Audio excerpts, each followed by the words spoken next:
In this problem, we're going to try it another way. We've been asked how many moles of H2O, it's a 2 there, are produced when 3.2 moles of O2 are reacted with H2.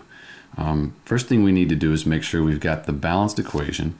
And in this equation, we can see that 2 moles of H2 plus 1 mole of O2 yields 2 moles of H2O. Let's write down what we're given to start off. How many moles of H2 are produced when we have 3.2 moles of O2, and we want to find how many moles of water, so we want moles of H2O. That's an essential step, and it'll guide us through the whole problem here. So let's set it up using the balanced equation as a ratio.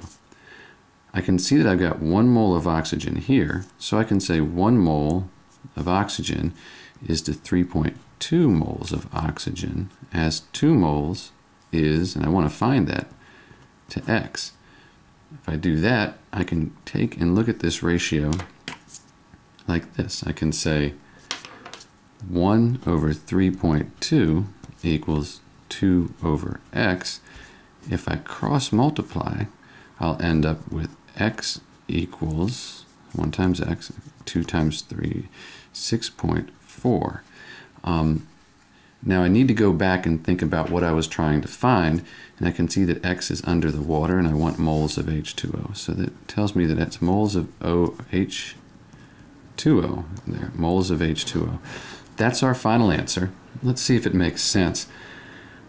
I go from 1 mole to 2 here, so that's doubling.